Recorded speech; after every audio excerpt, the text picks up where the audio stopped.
Hi, this is Vicki from Learning Home Volunteers, and welcome to our learning session on bugs. Bugs is a word that actually refers to a number of classes of animals. Caterpillars are bugs, and they turn into butterflies, which are bugs. Crickets are bugs. Bees are bugs. Ladybugs are bugs. Earthworms are bugs. Beetles are bugs. And even spiders are bugs.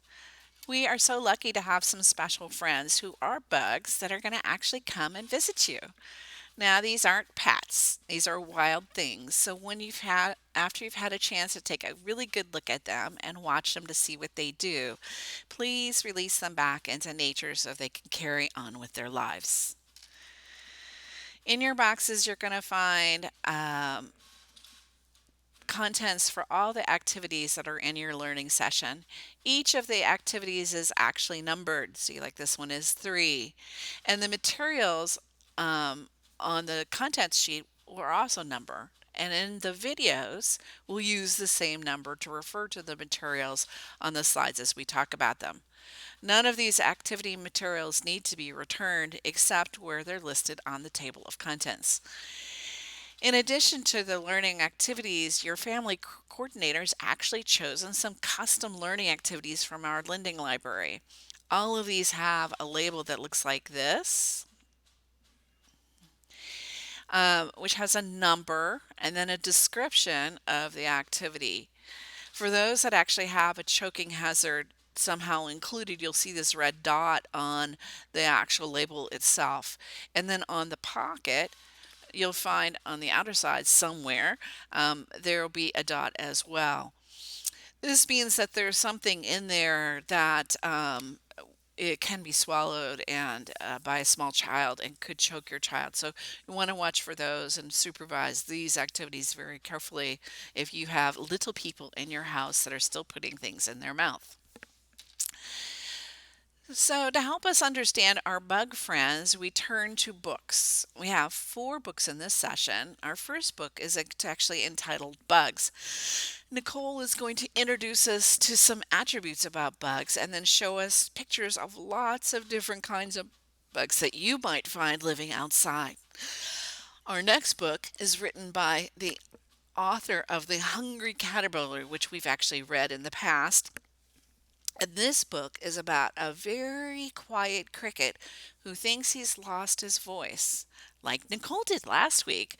But, well, you'll find out when you listen to the book. And this book is The Diary of a Young Worm.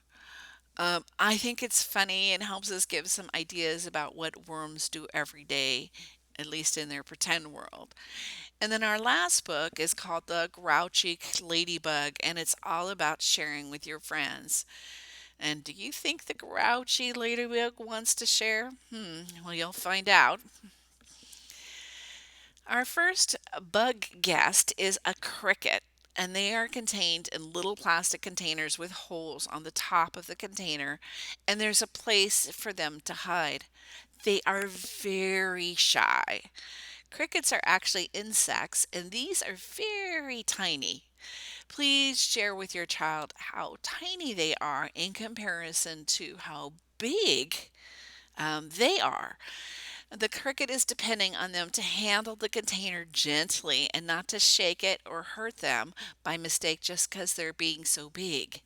Crickets can jump and crawl and fly, and most of the time, they like to hide. They live under leaves and eat dead leaves, producing dirt. Now, insects have 6 legs, 2 eyes, 2 antennas, and 3 parts to their bodies.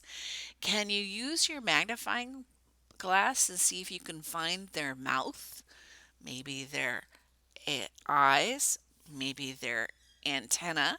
And what do they do with those antennas? Some of them seem to be wiping their face with them. I don't know. You're going to have to watch them carefully. This short video shows a group of the crickets moving around and checking out their new spot. The girls have a long stick. See, like this one here? She's a girl coming from their behind. Crickets don't like to be in the open because they're bird food. And so when the birds see them, it's like, oh, ooh, something yummy. And so they like to hide under things. Do you see any that are hiding? They like dark, cool places. We have provided air, food, and water for our crickets. And you can even see these two eating a little bit out of that orange stuff, which is actually food. The cricket on top is a girl, and the cricket on the bottom is a boy. Kind of cool. Look at them eating. Yum, yum. They get their face right in it. Look at that. In this video, we hear crickets making noises. That noise is called chirping. Let's see if we can hear it.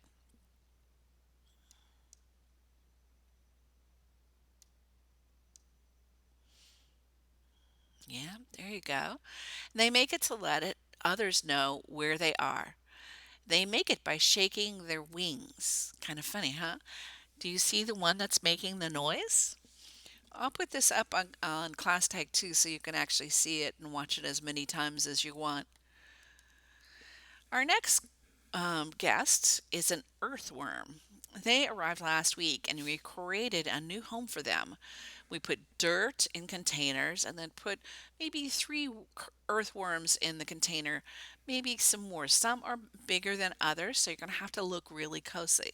You can see they're organizing their new spot just to be perfect. Earthworms live in the dirt. In fact, they actually eat dirt. Can you believe that? Their job is to make the dirt looser so that the plants can grow well in the dirt.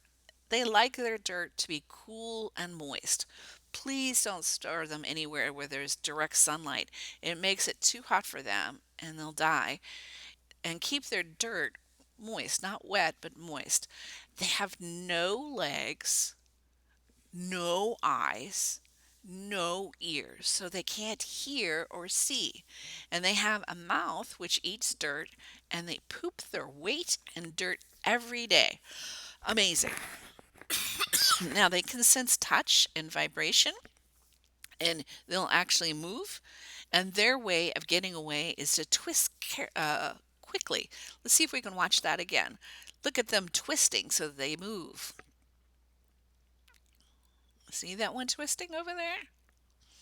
That's how they get out of the way. See how fast our earthworms can actually go. When they're not in the dirt, they get a little bit nervous. So they move fast, trying to find dirt again quickly. After you're finished looking at them carefully on the paper, please put them back in the dirt so they don't stress. If you feel comfortable taking a worm out of the container, you can do a little experiment to understand what a worm likes more, being dry or being wet. So you take your paper towel and you wet half of the towel and then you put the earthworm in the middle. Does it move to the dry side of the paper towel or the wet side? And then use your paper to actually record your answer on the sheet. This is activity number 4. Ladybugs have wings which allow them to fly from plant to plant. In fact, we've even seen them fly in their little containers. They love to find their favorite food, aphids. And this ladybug has actually found aphids and check out them eating it. See, got one there. Yum, yum, yum. Let's see, he's going to get another one. Pay attention. Here we go.